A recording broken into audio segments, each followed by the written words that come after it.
Good afternoon, Mr. Perez. We can probably go ahead and do an audio check. Can you hear me?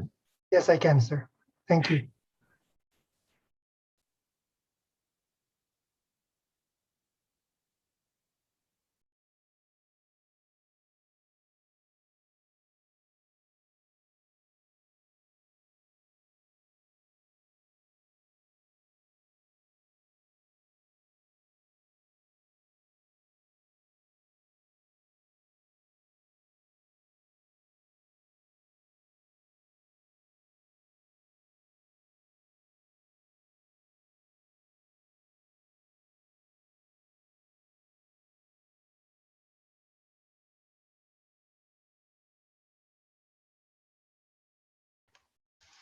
Good afternoon, Ron. How are you?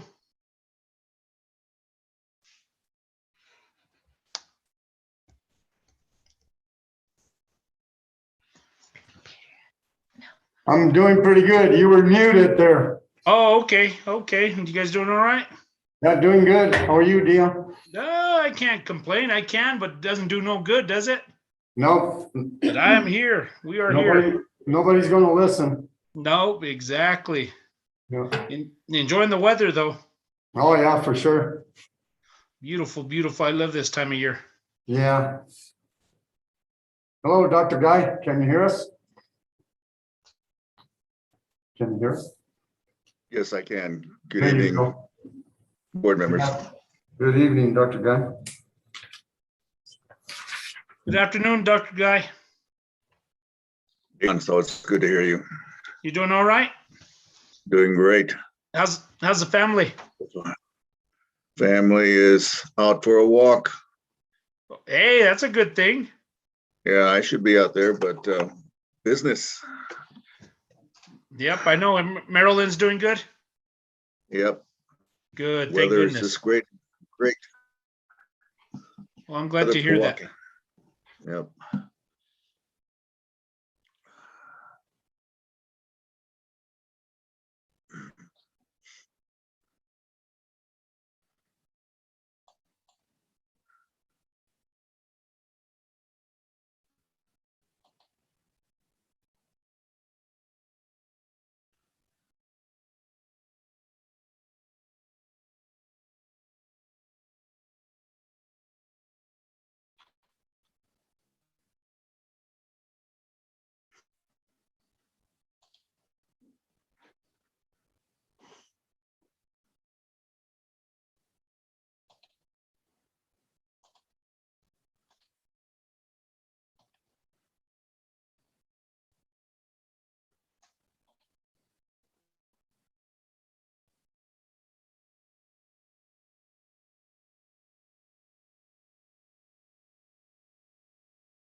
Didn't see you there, Max. How are you?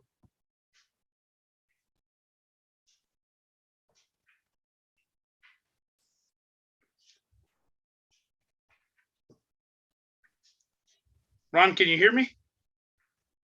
Dion? Hello, Dion. Hey, good to There see you are. Yeah, I was pulling up a presentation here. Oh, okay. How are you? Doing okay today. How are you doing? I can't complain. Like I told Ron, I can, but it doesn't do no good. So Yeah, we'll deal with it. yeah. We're moving forward, I'd like to say. Yep, plugging along. Plugging along, moving along. Yeah. Life is good. Good. 2 more minutes. Mhm. Dr. Guy, Dion, let's see his. I don't see Richard yet, but Emily said she's running just a few minutes late, but and we have a quorum already, so when the time hits, we should be ready to go. Yeah, we're ready. Me and you and Dr. Guy. Sounds good. Let's do it. Okay, give me about 30 seconds.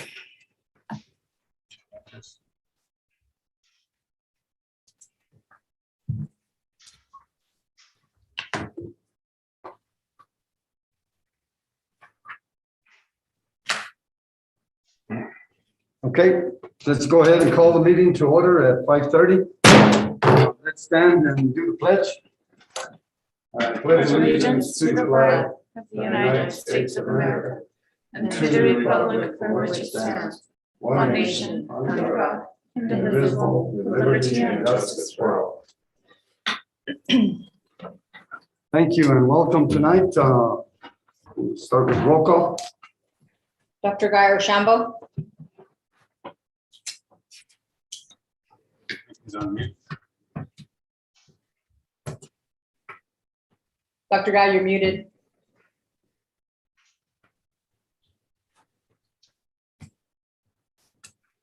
Emily Hunt Daly. Richard Jones. Dion Sandoval, Present. Ron Ortiz, Here. and Dr. Guy.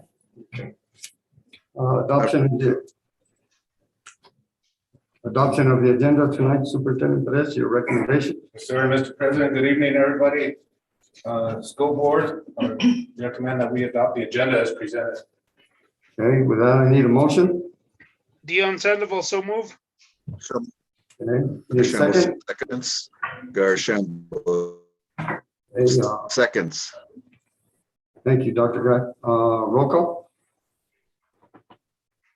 Dr. Guy Rochambeau, Yes, Emily Hunt Daly. Richard Jones. Dion Sandoval, Yes. Ron Ortiz. Yes. Motion passes. Adoption of the minutes of October 19th, 2021, your recommendation, Superintendent Perez. Yes, sir, Mr. President, I recommend we adopt the minutes as presented. Okay, need a motion. Dion Sandoval, so move. Need a second. Garishambo, seconds. I need to cut though. Roll call. Mr. Ortiz, Yes. President of the Board, President Ortiz, Go I'd ahead, like to Dr. make a Guy. comment about the minutes. Okay, I'm sorry. Okay, I was not in attendance at the, wait a Okay, minute, Dion, I can't vote on this, can I? Because I wasn't there. yeah, you were absent. I don't know how that works. I never.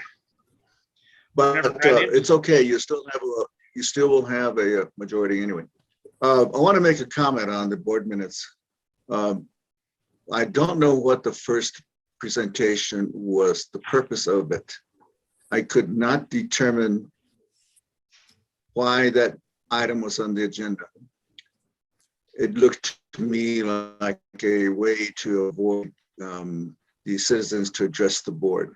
Secondly, I was displeased to see that there was again derogatory comments made against staff, and that's not acceptable. We cannot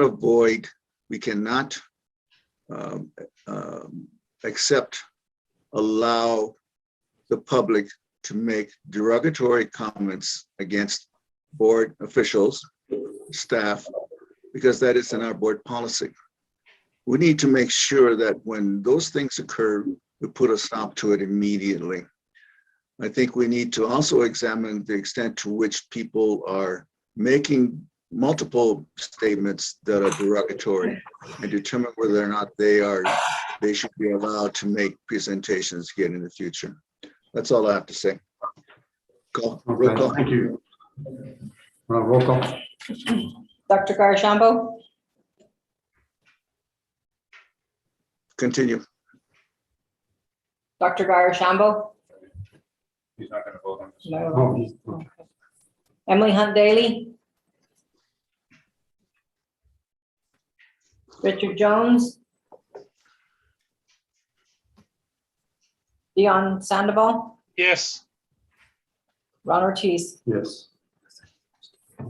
Okay, recognitions tonight, Superintendent Perez. Yeah, state the motion carries. Well, it doesn't carry, we don't have a. We don't, have a- 2 out of 3. okay, oh, okay, that's right, motion passes. Thank you, Dr. Guy. Recognitions tonight, Superintendent Perez. Yes, sir, President, Board, and everybody on this evening. We thought it would be timely to acknowledge our Blue Water Elementary School, who's had some years of success as far as being in the higher ranks of the state.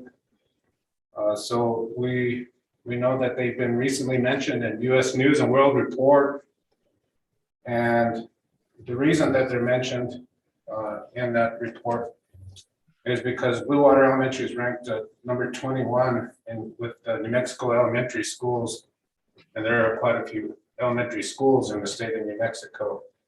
So this is based on schools are ranked on their performance on state required tests, along with some other criteria. If it's high school, it's graduation, for example, but preparing students for their future and their careers. So just want to honor the staff and leadership at Blue Water Elementary. And of course, there's been several people that have participated or contributed to Blue Water being what it is. Not only the current Mr. Miller and Ms. Coles, but we also had the former principal and principals, Nadine Reeves. There were other lead people in the school. We have some longtime teachers there that have definitely contributed. So they have a good foundation. They take pride in their students' learning, and it's always nice to celebrate one of our schools, especially based on student learning, student academic performance. So with that, we just want to honor the staff and leadership of Blue Water. We hope that we have years more coming and rising and improving with the student performance. I don't know if Mr. Miller is on. I don't know if you want to say a word.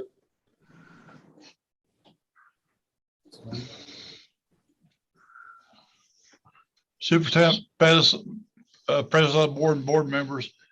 No, it's what the people want out there at Blue Water also. It's not just the staff and it's not just really the teachers. It's the cook and the custodian, because a lot of times the kids will read to those people also, along with the nurse and things. But the parents want teachers to teach and the students to learn, and it's always been that way. And then you're right about the longevity of some of the teachers and things, but everyone works hard, and they capture them right when they get there at the beginning of the school day, and then they expect them to have an overachiever attitude.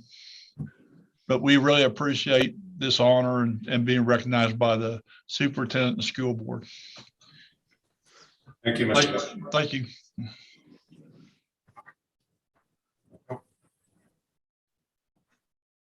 We have some certificates. We will have some, yes. And Mr. Miller, we have certificates for the staff there. Whenever you're by the office, you can either pick them up or we'll deliver them out there. Okay.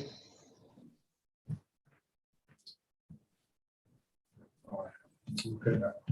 Thank you, Mr. Miller. Thank you, Superintendent Perez. Citizens to address the board tonight. There's no one to address the board. We'll move on to presentations. Superintendent Perez. Yes, sir. Mr. President, Board, as you know, we have here the regular school share outs, And this evening, we have scheduled up Laguna Acoma Middle High School. And Mr. Jackie Sanchez is here to, I'll hand it over to him. Board President, school board members, Mr. Pettis, thank you for this opportunity. I did have some students lined up, but they were a little nervous, so they may not show up. I did send them the link, but when I talked to them after school, they were a little nervous. Also, my assistant principal, Ms. Sanchez, was helping with volleyball today. She sends her best and really welcomes you guys out to the school anytime you want to come out. I'll start with my presentation. I don't know if I need to share this or Mr. Martin, if you'll share it for me. You can go ahead and share, sir. Thank you, sir.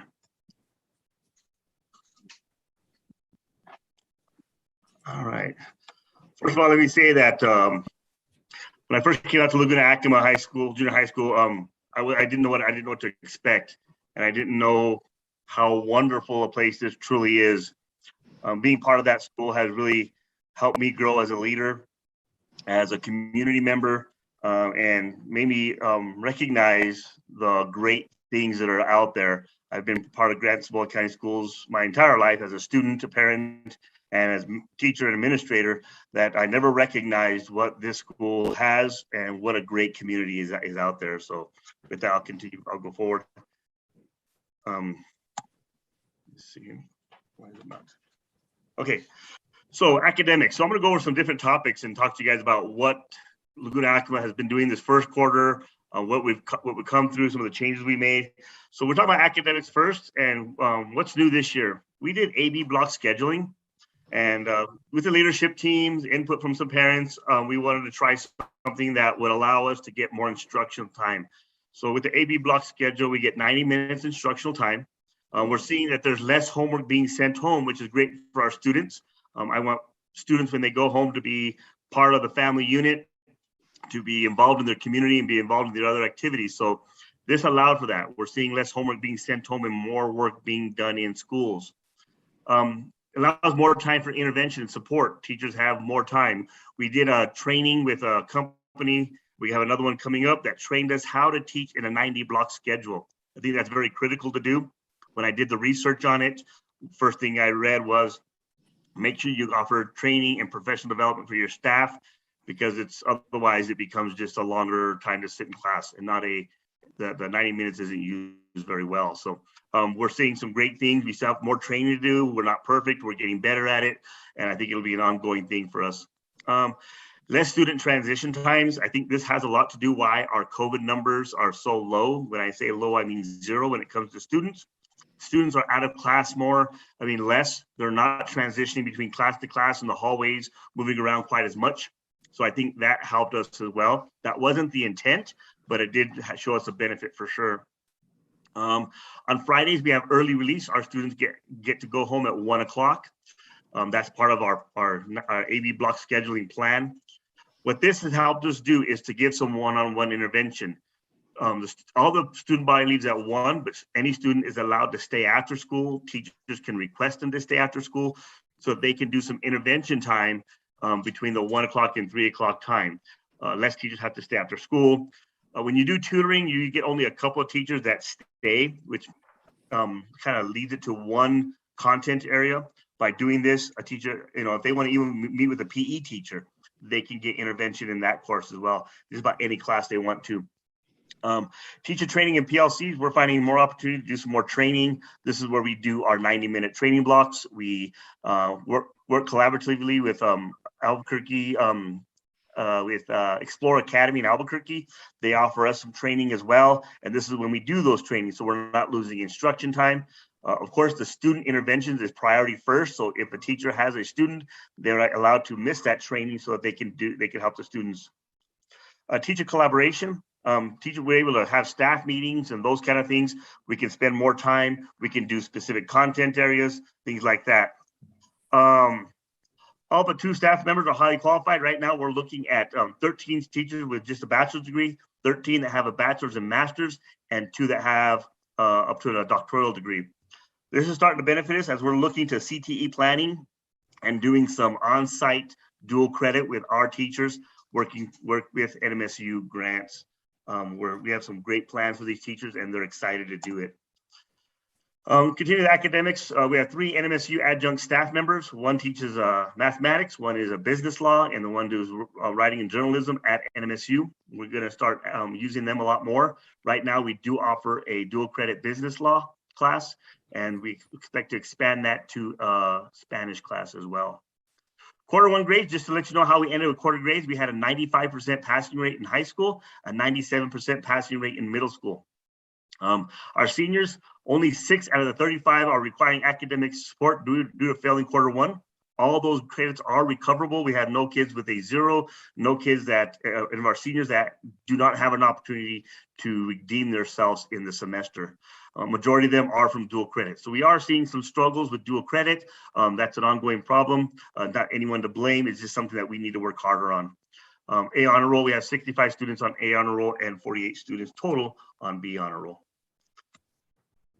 All right, this is some pictures. I want to talk to you about our metals, our weldings. This has not been offered at Laguna Acoma for many years. We found a gem out in Laguna who's a student working with NMSU.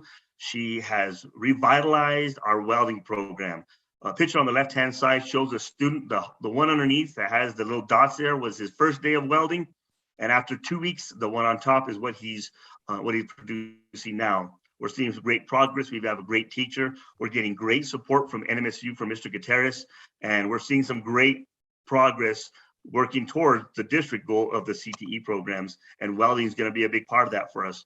I'm running out of room. I have students just begging to be transferred into that class now. So I see that class just growing and being a big part of Laguna Acoma. We did a root cause analysis early in the year in our DASH plan. We focused on 2 areas, on leadership and systems. We want to be looking at making sure we're updating grades, giving good feedback, increasing our rigor and our student engagement, student and staff engagement. And we're going to work on staff buy-in. Excuse my, I didn't edit very well, but we're going to working on staff buy-in and all the changes that are coming from the district. Just like anything else, when change happens, you get pushback and you get a little bit of negativity. We're working on that. We're making sure we educate our teachers so they can see the goal, so they can see the district plan.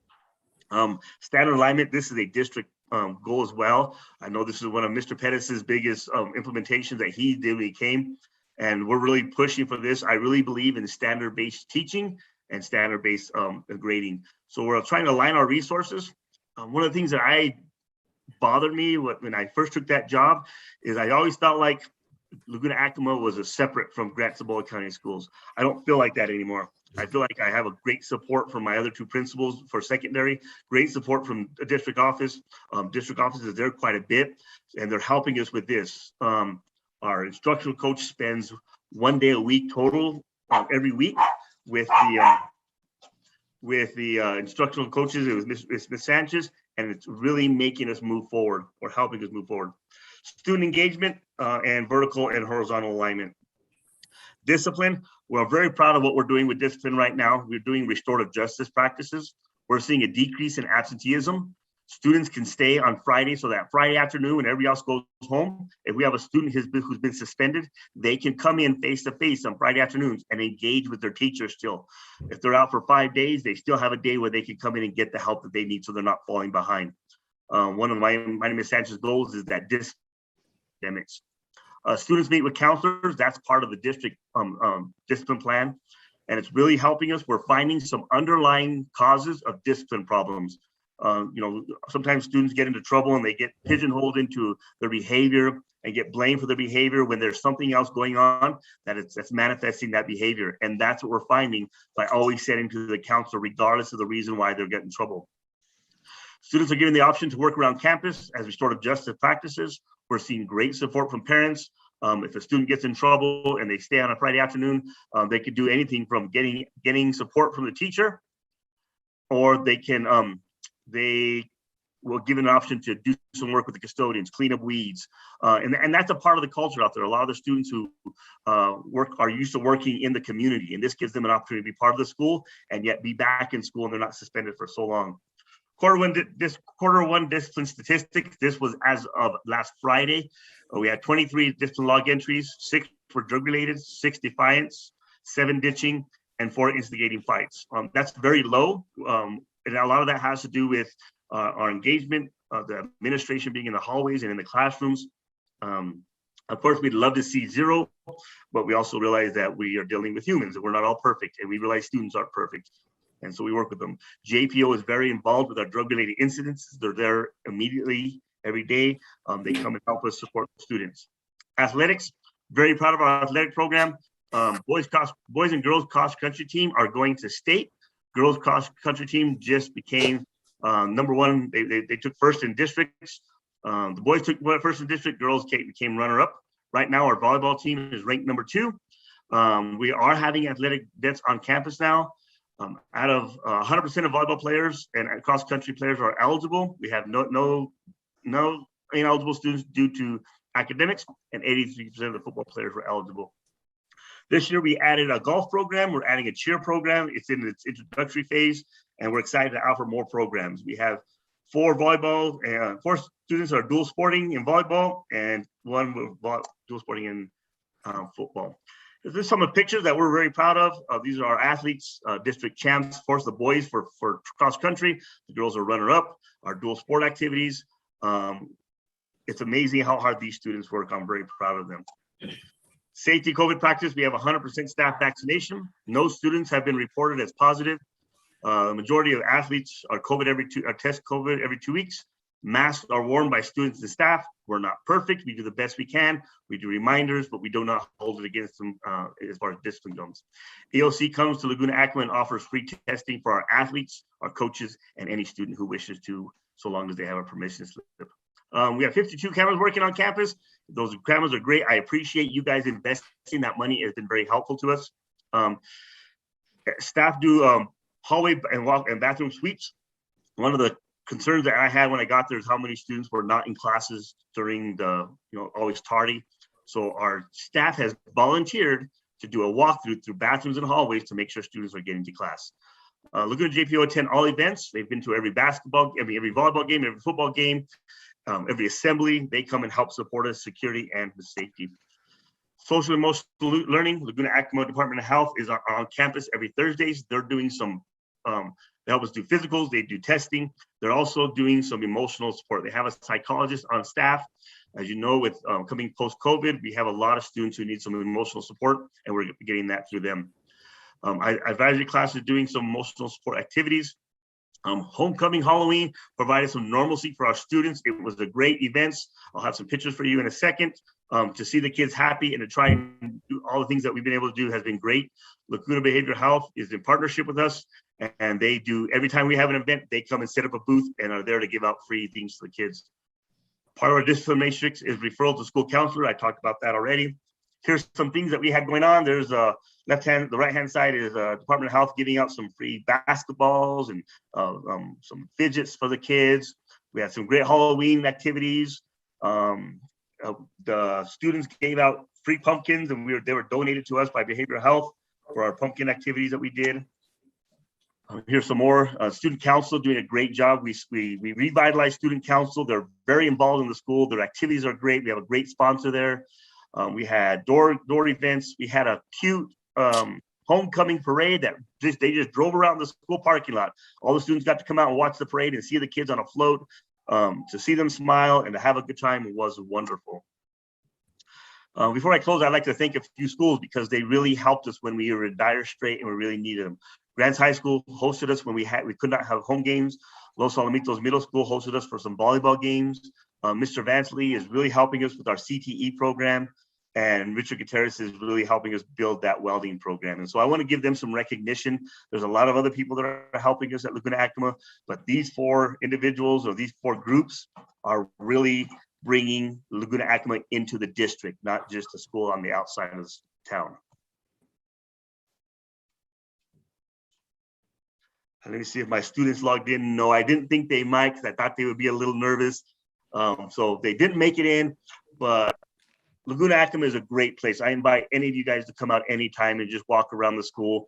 Again, we have a lot to do. There's still work to be done, but with the support that we're getting from the district now, we're getting air conditioning units are getting fixed. Electric getting fixed, our internet, all those things that were complaints when I got out there are no longer complaints. And not because I'm doing it, because the district is really supporting Laguna Acoma, and I appreciate what they're doing.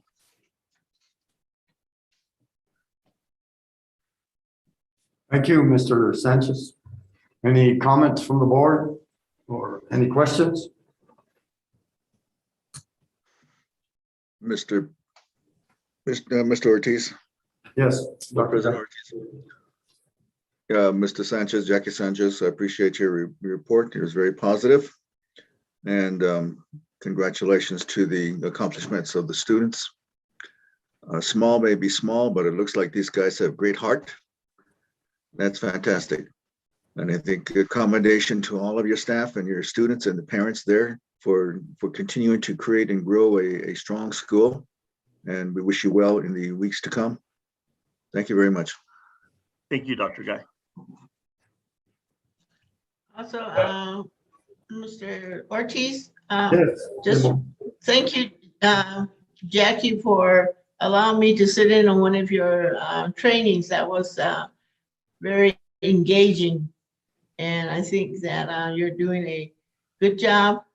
Seems like the staff is coming together, and we just, like we had spoken, just being good role models for our students is really important to them, because some of them don't have role models at home. So our staff is engaging them in that type of environment, and pleased to see the academics is still leading up there. Sometimes, unfortunately, we let sports take the front row, but this time it looks like the students are really stepping up to the plate, so to speak, with their academics. I'm pleased to see some of our homegrown teachers there. Some of those students that are now teaching were my students when I was teaching there, so that makes me feel pretty old, but it's good to see them. It's good to see community members invested in their own community, and that school is our community. And so I appreciate all you've done to bring that forward, and keep up the good work. Thank you. Thank you, Ms. Daly Hunt. And it's a collaboration with everybody. I got a great assistant principal, athletic director. She's doing a great job. The office staff is great, and the teachers. And you mentioned having the local staff. We have 5 new teachers this year that are all from the Laguna area, Laguna-Acoma area, and their buy-in is amazing, and their willingness and their desire to turn that school and make it what it can be for the community is really inspiring. And sometimes that's what inspires me each day. Thank you. Thank you. And Mr. Sanchez, I appreciate your leadership there. It's a school in transition, transformation towards the best, and we expect to see the best yet to come. Appreciate all your work and the staff and the students there. Thank you. Thank you, sir.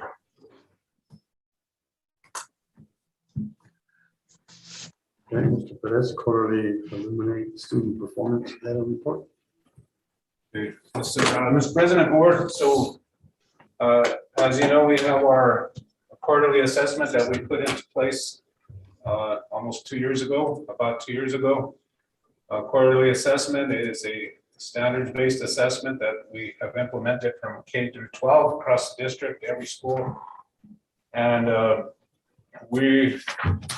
it's been some interesting data, being that we took the COVID hit last year, which impacted our assessments and our participation in the assessments and so on.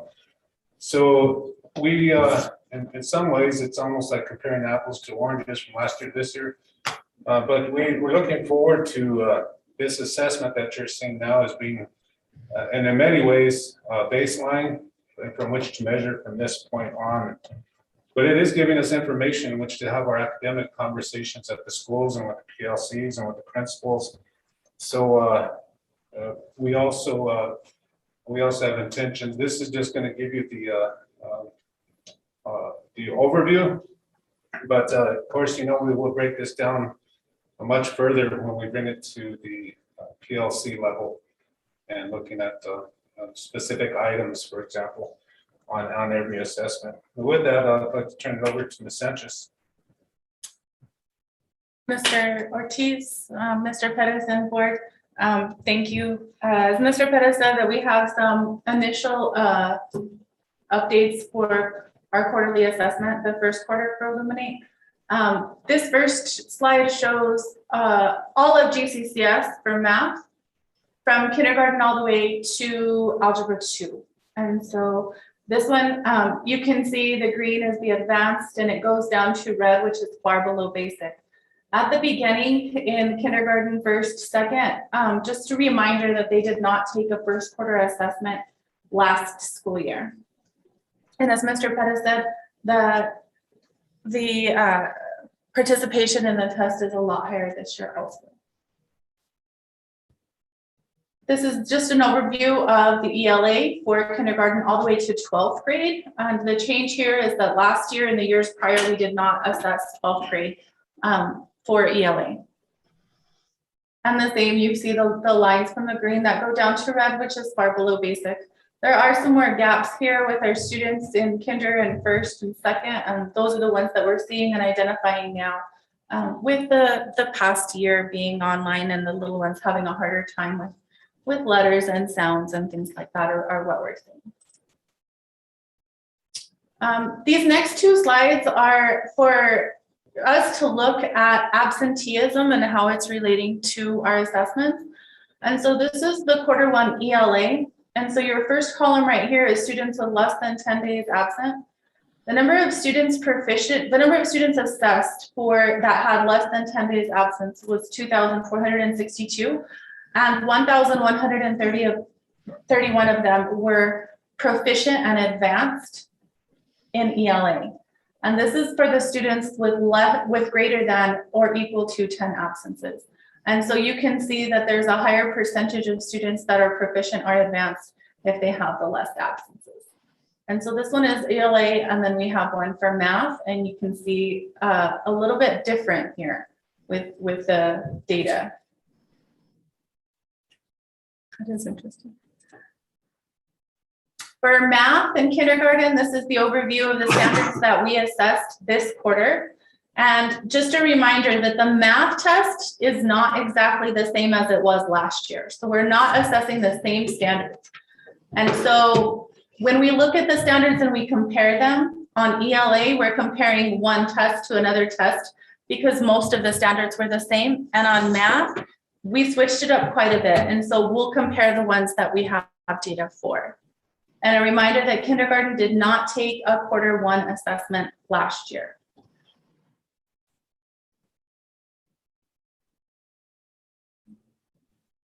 This one shows, this real quick. This one, I'm sorry, let me go back. Can you go back one? Yeah. Here we go. So this is Kinder Math Standard Mastery. This is the comparison. So anytime that it has both of the lines, the yellow line here is this school year, and the green line is last school year. So you can see here that we have two that are a little bit high, or one that's a little bit higher from last year and one that's a little bit lower. And so the first one shows, this one right here is a measurement. So anytime you see the MD, you're talking about measurement and data. And so those students usually have that later on. And so they need a little bit more practice, but this was assessed last year in quarter 4. And this is just quarter 1 of the first grade year or kindergarten year. And so they have some time to make that up. This is a subgroup achievement gap. And so this compares students of one subgroup to students of other subgroups of all the other subgroups. And so something to really look at this is the number of students. So for example, right here in kindergarten, we have 4 English language learners in this group. And so it'll be really easy for us to pinpoint exactly who these 4 students are, or say these 22 students are, and to do individual intervention for these students rather than doing interventions for groups. And I have this for every grade from kindergarten all the way to 12th grade, and for math and for ELA. And I'm not going to go through all of them, but I did want to show a group that had some pretty good success already this year, which is our 4th grade. 4th grade team, through our PLCs, through our our district fourth grade team, when we have our professional development days and they're very positive. They're working with their DLPs. They're really working together and they're really working as a team. And you can see this data right here shows all of the teamwork and all of the growth. This yellow line is for this school year. The green line is last school year. And most of the standards were the same from last year to this year. And so you can see the growth in fourth grade from last year. And like I said, I'm not going to go through each of these, but I will show you that we do have some bigger gaps from fifth grade on up. Some of our comparisons we're looking at and we're trying to analyze why. Sometimes we look at a question and then we know exactly why. Maybe that question is a better question fit for fourth quarter than it is for first quarter, as students are working on fluency throughout the year and things like that. So our instructional coaches and our teams are working together to fix those problems. Right here is the seventh grade. And we do know that we have a lot lower this year than we did last year in seventh grade. So we have one vacant position at one of our schools for seventh grade math. And so we're attributing some of it to that and some of it to our alignment issues and our resource issues. And so the team at Los Alamitos and at Laguna Acoma, as Jackie said, is very committed to looking for these issues and to fixing them. Eighth grade was a little mixed. And then we get to the Algebra 1, Algebra 2 geometry. And these ones are still working on finding the right resources to help, but we did see some progress in Algebra 1. So all of these standards right here that are by themselves are standards that were not previously taught in quarter 1. So that's why they're not compared. And we have geometry and Algebra 2. And then we go all the way through to kindergarten or to ELA. And so when we're looking at the English language arts, what we're finding is that these standards are taught throughout the year. And so as we go and we reassess some of these standards, we can see some growth. Some of them just need a little bit more building than others. This one is showing pretty much all the way across this first part of it. The first grade did a lot better this year than they did last year. So on the ELA, the black line is the one that's from last year and the orange line is from this year. Ms. Sanchez, can you elaborate on what the red, minus 51.6? So on these ones right here, on which one, I'm sorry? Yes. On this one here? The red, what does that indicate? So this line right here is showing the average for students. They're comparing to the average % correct. So anytime that there's a line below, that's showing that the average, like these two students that represent this subgroup, are below the average. So in the second grade group, okay, thank you. With the achievement gaps in the second grade group for English language arts, it's showing that our American Indian or Alaska Native students are 6 above the average. Whereas the English learners, there's 19 of them in the second grade, they are 16.7 below. So 19 students are below the average there. And so what we're doing with this data is looking to identify these 19 students and what we're doing to accommodate them to make sure that learning is just as accessible to them as it is to others.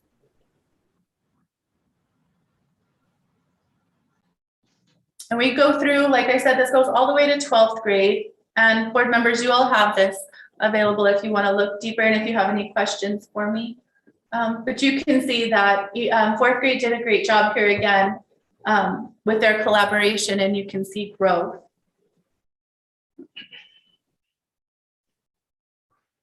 Fifth grade also.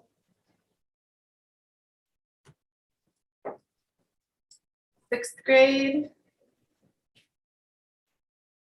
And then the high school, the 7th grade, 8th grade, they're a little bit different with how they're teaching and what they're teaching, and it's an adjustment, but they're getting there. Their instructional coach is really committed to getting them to where they need to be. 9th grade, 10th grade, and then 11th. And then the reason that we don't have a comparison to 12th is because we did not assess 12th grade in the years past. So we decided this year that 12th grade would be assessed also. And so what we'll do with this now, what we'll do with all of this information now is we take it to the principals tomorrow. We have a principals meeting tomorrow, and we'll look at it there with them. And we'll let them go through it. And then at the next one, we'll go through it a lot deeper. And they go through it with their instructional coaches, with their teams and PLCs. All of the instructional coaches and I will dig really deep into this on Friday. We didn't have it ready for our meeting this last Friday, but now that we have it, we'll go into it really deep on Friday and plan the interventions. They're working on the MLSS, and so they'll start looking at students individually and what we can do to help each of these students. And my belief is that when we focus on every student with their interventions rather than groups of students with interventions, then we're going to see a lot more success with each of these students. A perfect example is those 2 students or those 9 students that we can target. We can get them up to where they need to be and make sure that whatever the accommodations and modifications for our special education students are there, those are being met also to make everything accessible to them. And so that's what we have tonight. And, Ms. Sanchez, go ahead. After you collect the data and it shows you get the numbers, how soon do you implement the changes that are needed to offset those, especially the low performance areas? So for us as a district, we look at this data and we do it right away. And so as soon as we have it, we talk to the coaches. And what I find when I meet with the coaches, as soon as I have it, like I got this yesterday afternoon, and I'll meet with them on Friday because we have our regular scheduled meetings on Friday. By Friday, all of the instructional coaches will already have all of this disaggregated. They don't wait for me. So before the tests are even completed, before all of the data is even complete, they're already looking at students and what they can do. And so at the campus level, it's immediate. The teachers and the staff are looking at it right away. As a district, we look at it to see how we can change our PD days, to see what resources we might be lacking in, to see where we need to focus some more interventions, where we need to get creative with our after school programs, those kind of things. And so the changes that go to the students with their interventions are happening immediately.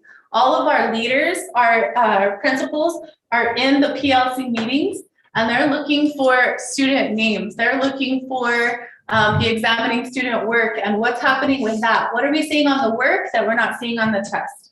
And so, whereas before we might have waited until a meeting to go over data, all of them are in those data meetings with their teams every single time. And so whenever they come back from the PLCs, all of the instructional coaches tell me on Fridays, we're so happy that our administrators are there and they're leading all of these changes. So a big part of all of this change is the instructional coach leading the PLC, but also the administrators taking ownership of all of the academics that are happening and implementing those changes and the district changes also. Thank you. Any other comments or questions for Reina? Board President Ortiz, this is Mr. Archambault. Yes, Dr. Yeah, Reina, one of the things that I want you to do is to disaggregate by tribe and make that available to the tribes. We can do that. We already have it, and so I'll get that to Dr. Martin, and he can share it at the meeting next week. And I understand that.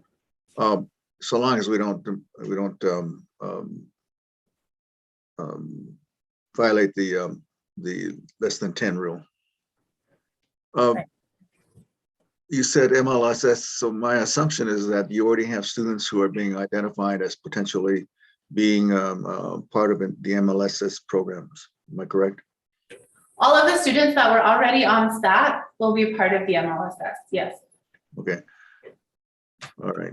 And for the others, would you explain what MLSS is?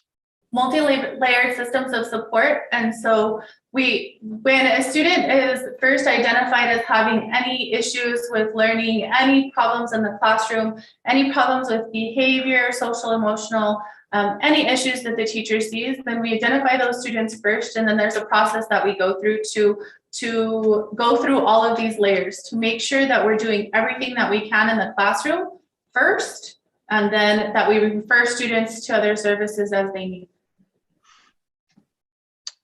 Okay. When we have another report, it would be appreciated if we would be provided the analyses that the schools are generating that reflects their examination of these scores in relation to their classroom performance, and what do they consider to be the critical areas that they need to emphasize in their respective schools in the subjects of ELA and math. That would be in the last part of November. I'm not sure when, but it would be good to hear from you at that point, and some of the schools. One of the things I always question is the relationship between classroom performance, which are report card grades, and test scores such as this. So we need to give some thought as to whether there is a correlation. And if there is, then that's good. If there isn't, then that's a curiosity that we'd want to explore. In other words, if a student scores really high and they illuminate and gets a D on report card grade in math, then that would be a puzzle that we need to figure out. What are the two assessment systems assessing? Thank you for the report. And we will continue to look at it. I'll look at it again more in depth later on. Appreciate it. Thank you, Dr. Beck. Thank you, Ms. Sanchez. Appreciate your report tonight. Superintendent Perez, enrollment report and student support service. Yes, sir. Mr. President, Board, we have a enrollment update. Dr. Martin. Can you hear me, sir? Yes. Okay, sorry, I'm having a little bit of issue on my screen. I'm glad it's not showing up on at your end. It is. Oh, okay. Thank you, sir, for letting me know.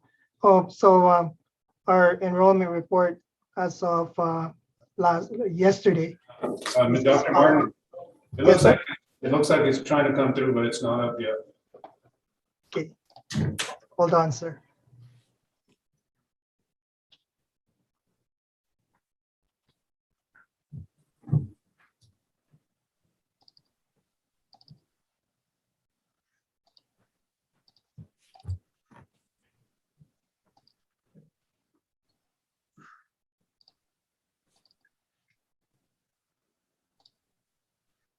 I apologize, I'm having a little bit of technical issue.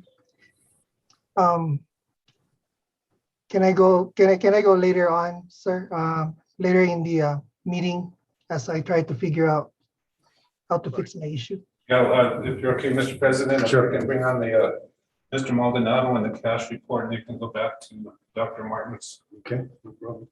So, Mr. Maldonado. Good evening, Mr. President, Mr. Board members, Mr. Perez. As you know, we have to file a quarterly cash report with the PED.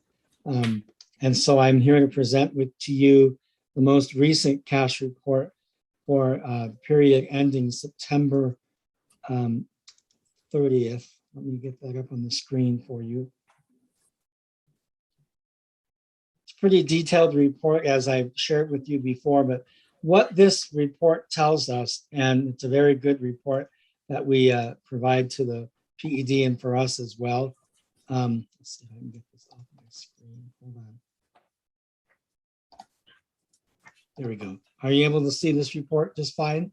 Yes. All right, sir. The first fund, as you know, we manage about 26 different funds. And this cash report is simply a snapshot in time of what the cash balances, the actual cash balances are at that particular given time. So the operational fund, of course, is the 11,000 fund. It's the one that we pay the employees out of. We pay lots of things out of there. They're not specific for any particular grant. And so that cash balance at the end of June 30th, at the end of the fiscal year, June 30th, was $10,344,000. We had from July, August, and September, $1,544,000 to the 11,000 account, bringing our cash balance to $18 million. We then spent $6.8 million there, leaving a total cash balance of $12 million in this particular fund. Remember, this is not our bank account fund. This is what's in that particular fund, $12 million. And then from there, we have these outstanding loans. If you recall, we can't have any of our state or federal funds have a deficit balance at the end of any period when we report. So we temporarily loan from the operational fund to those special funds in order to zero them out. And then when we do our request for reimbursement from the state, we then put it back in. So right now, at the end of September, we have $900,000 out in those loans, outstanding loans, which brings our balance to $11 million. So I won't go through every single one of these funds. I'll just highlight some of the more important ones, or the biggest ones, I should say. And so this one here, these state flow-through funds, these help to fund various projects as well as our building fund. This 3.8 million is the bond that we sold back in 2020 and then earlier this year as well. This is the balance of that at the end of that September 30th. And then we haven't really spent a whole lot of money off of that one. And so our balance right now is 3.7 million. Remember, we financed these through the New Mexico Financing Authority. They become our asset, but they hold the bonds. They pay all the bills, but we still have to count it as cash because it's something that we have as an asset. So our SB9, which is what's on the ballot for tonight, our bond capital improvements, we have a state match of $447,000. Our cash at the end of September 30th was 2.7 million. This one was a deficit. We have to spend this one first. We have to exhaust this fund. And then we go to these here. And so at the end of that, we had $2.6 million in those total funds for the SB9 for maintenance and operations funds. All in all, you can see the detail in the report that you have in your packet. All in all, we ended that particular period with $25.9 million in the bank, of which 19 million was in our TBK bank account. In the bond account, we had 2.9 million. In the NMFA account, we had 3.9 million. And in the second NMFA account, which is the EdTech notes, we had 18,000. So as a reconciliation, pretty healthy cash position. Now, this is really good going into this year. The next 36 months are going to place a big demand on our cash. I've already been speaking with Mr. Perez about managing that cash and putting together a 3-year cash plan so we know when the points in the period between now and the next 36 months, when we're going to have the greatest demand for cash and how we're going to manage that outlay. As you know, we've got 2 school buildings. We have a number of initiatives with the ARP funds as well as the Carissa funds. And then, of course, just managing the day-to-day operations. So we're going to be putting together that cash plan. And right now we're in the middle, we're finishing up with the auditors. And when that's done, I'll be able to sit down with Mr. Perez and the finance committee of the board once he has an opportunity to look at that cash plan and then show you what we're planning in terms of cash needs for the next 3 years. Our goal would be at the to get below $18 million in the account in cash, managing all these various funds. That's our goal. If we could do that, then I feel pretty good about how we're managing our cash in the next 36 months. I'm happy to answer any questions. Any comments, questions from the board for Mr. Maldonado?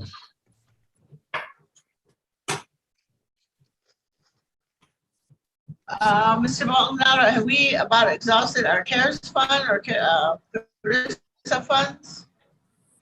So we've exhausted most of our CARES money, the initial 6.2 million. Excuse me, 1.6. Yeah, 1.6. We have not really touched our CARESA money. We are just now dipping into that.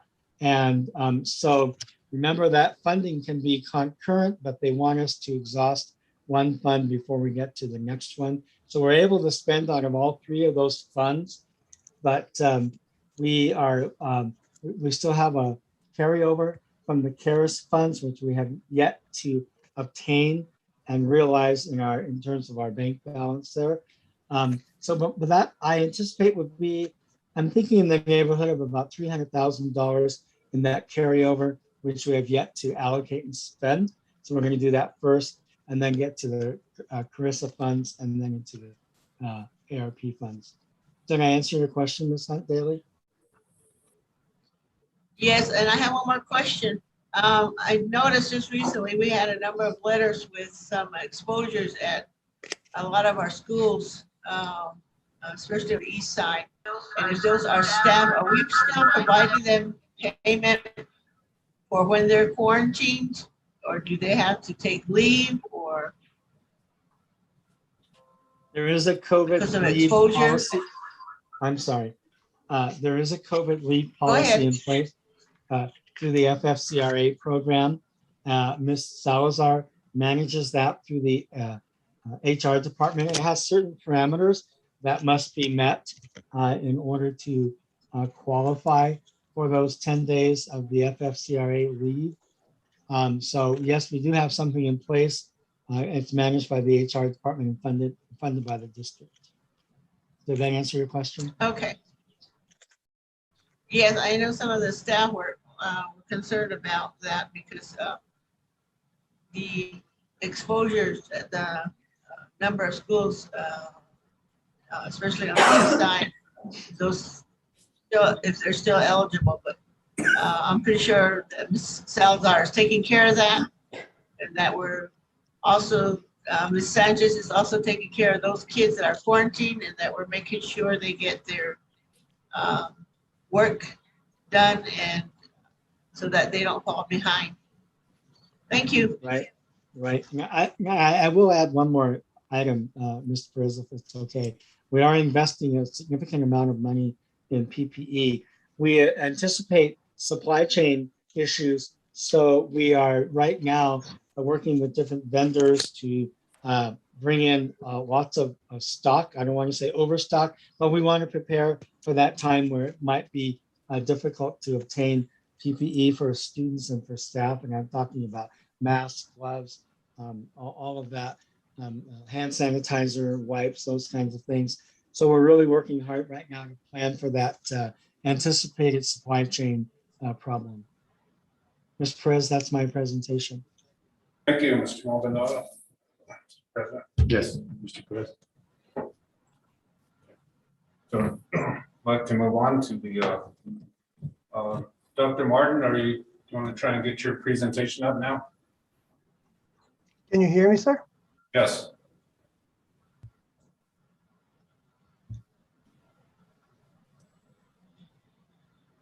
There it is. All right. Yeah, okay. I had to join through a different device, so forgive me for the issues, sir.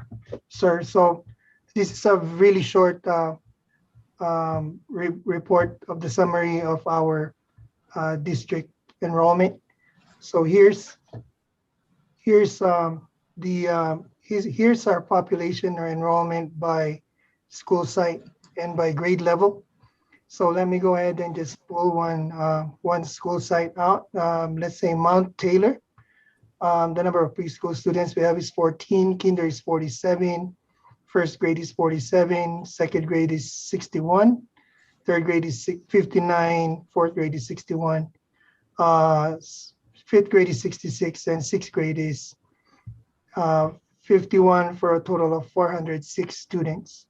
So right now we have, as a district, 78 preschool students, 218 kinder students, 205 first, 234 second, 228 third, 223 fourth, 240 fifth, 223 sixth, 218 seventh, 269 eighth, 403 ninth, 208 10th, 233 11th, and 199 12th, for a total of 3,179 students.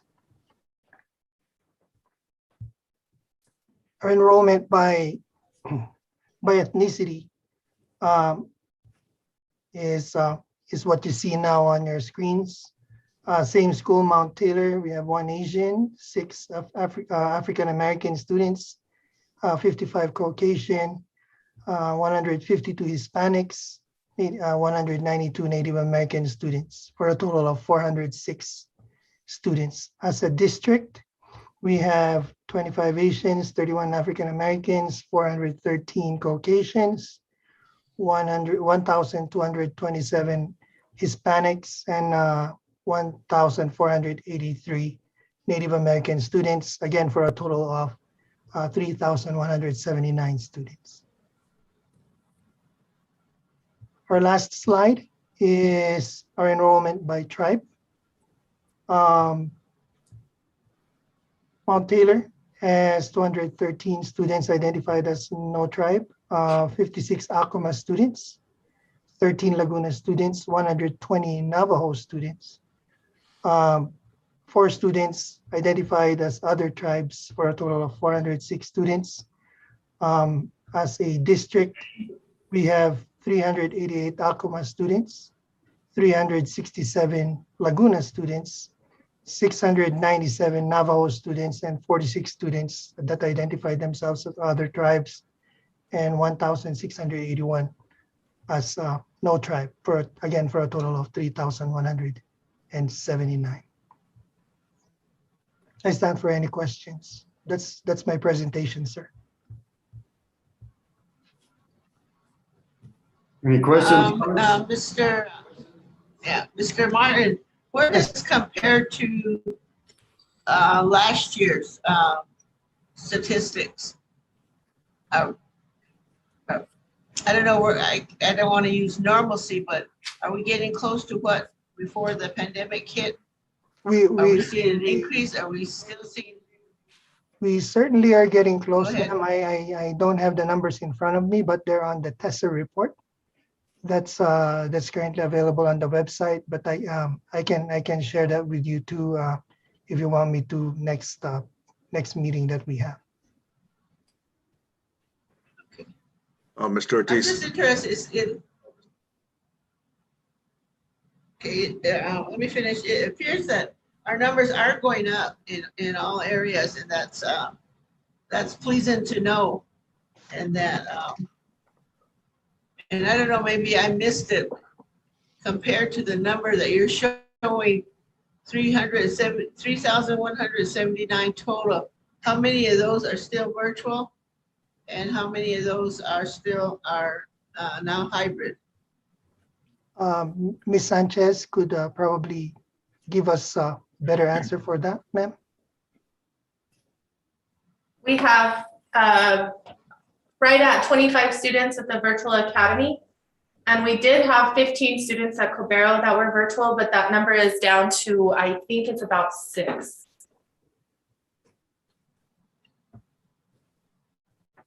Okay.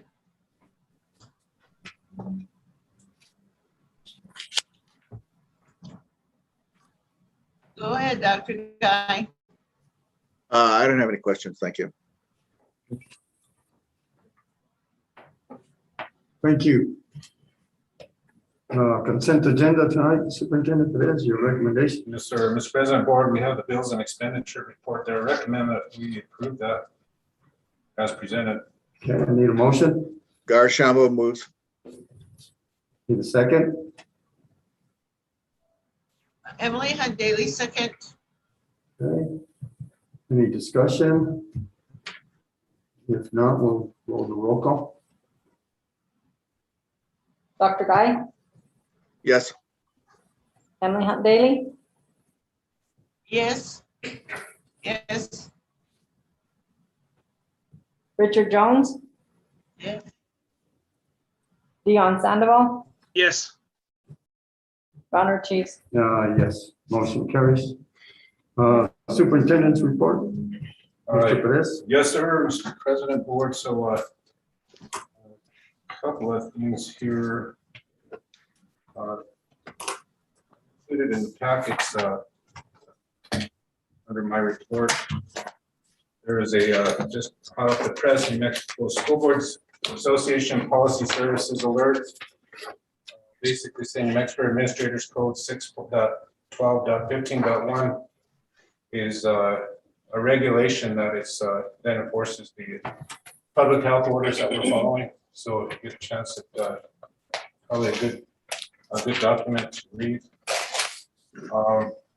So, Mr. President, Board, it's as requested. There's an impact aid letter that we just received. As you know, the continuing debate over the districts receiving 25% of their impact aid that they're owed, or the entire 100%. There has been some success in that, and we did receive a full 100% for one of the years. Right now, there's still a debate on the 2020 impact aid resolutions or resolve. And we received a letter in which the state, I believe, was claiming that basically that battle for the 2020 funds was over.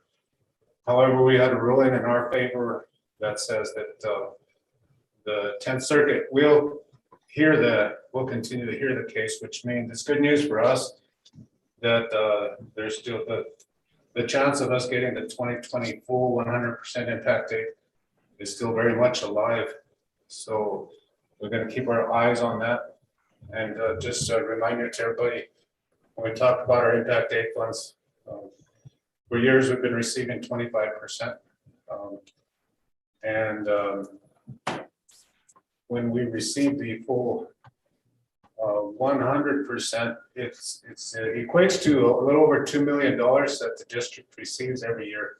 So it's a significant amount that we like to keep our eye on. I always like to acknowledge that all the people that through the last few years have gone to bat at legislative sessions and marched into the hallways and talked to our legislators nonstop.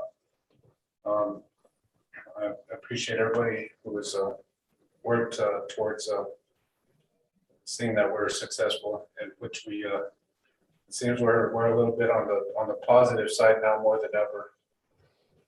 So that's what I have there, Mr. President, for impact aid appeal.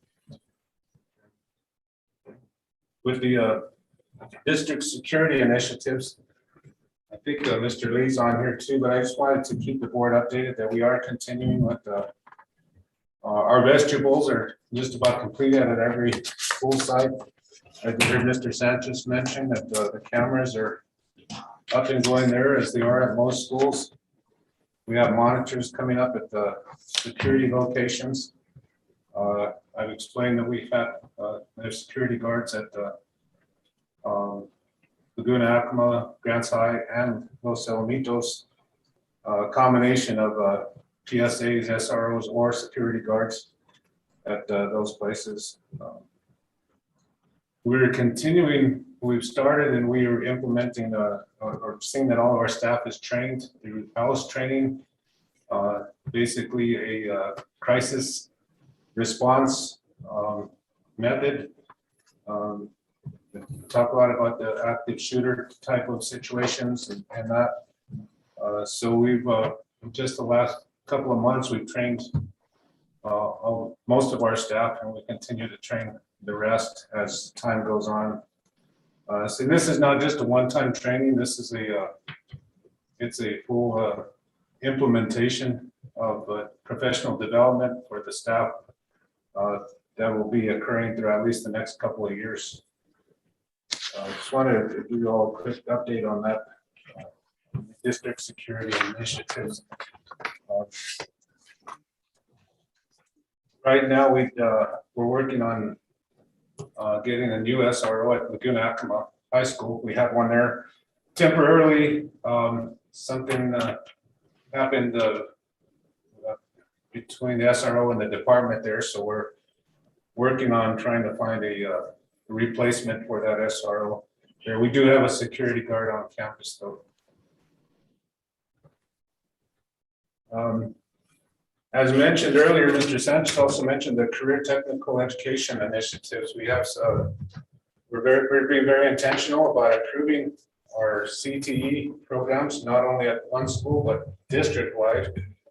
So we have all of our secondary principals involved and their mid-school principal involved, so that we are not just having career type technical courses, but to build career pathways for our students so that they'll have choices and career paths in which to follow. So there's a lot of intentional work going on there with the academic services department, with the help of Dr. Matt Williams, guiding that. Mr. Vance Lee has been, as mentioned earlier, has been very instrumental in helping and supporting that.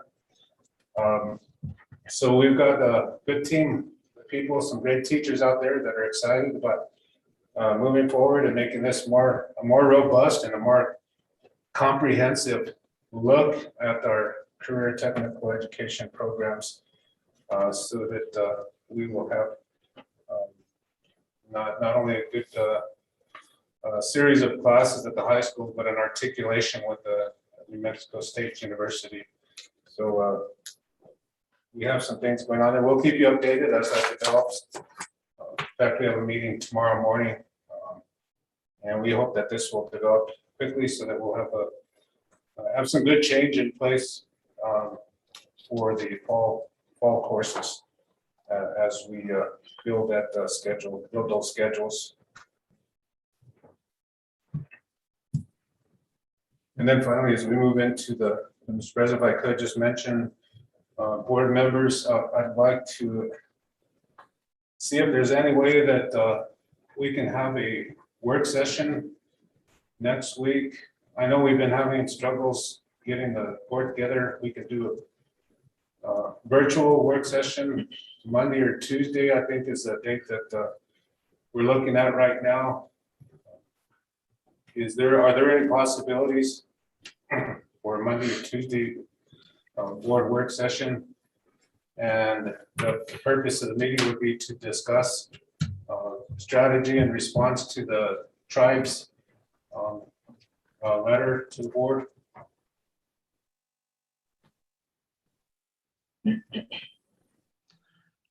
You're Dr. Guy, I think you're muted. I think I saw you making a comment. Check with Richard to see when he's available. I don't know if he travels on Mondays. You know, so the entire board could be present versus just a couple of us. The last time I talked to Mr. Sandoval, Mr. President, Yes. He said that I think it was Thursday, Friday, and weekends were the days that he was not available. But we'll definitely check with him too.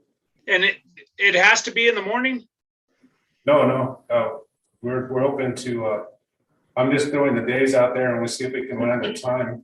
Yeah, anytime after 5 o'clock. We're going through a big transition there at the facility, so I'm tied up from anywhere from 6 in the morning to 4:30, 5 o'clock in the afternoon. So anytime after that, Monday through Friday, I'm free.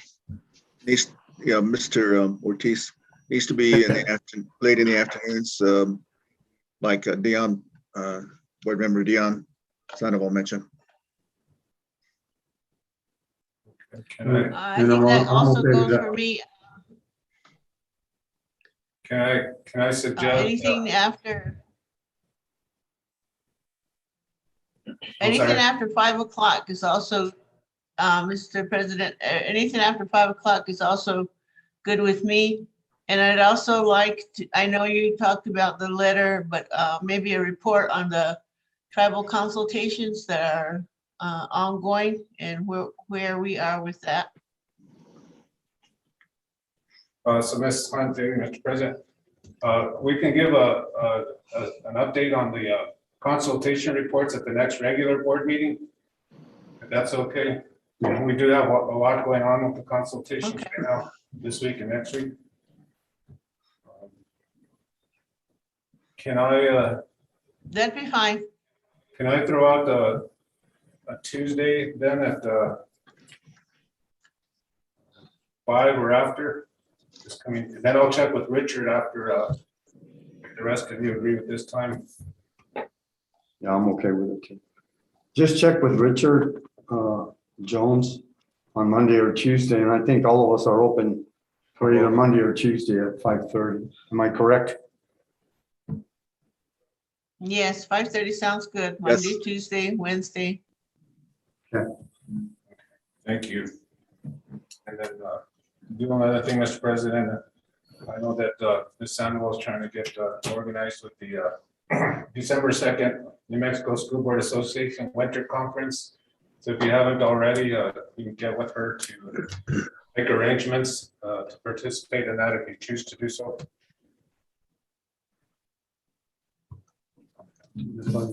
Okay, I gave, Mr. Superintendent, I gave her my information already. Okay, thank you. okay, with that, announcements are there for you to look at on top of the NSBA conference, and I need a motion to adjourn tonight. One moment, please. Yes, go ahead, Dr. Guy. I'm looking at the agenda when it says future agenda items. Oh, I'm sorry about that. I didn't see it there. I haven't said anything about it before, so it's unusual. I think we need to get an update on the IPP and the tribal consultations at the next board meeting. Also, a follow-up on Reina's presentation on the data. We need to have a presentation that discusses the district's evaluation of the academic performance of the students. Thank you. Okay, thank you, Dr. Gunn. And again, future agenda items, get with me or Mr. Perez. And I'll entertain a motion to adjourn tonight.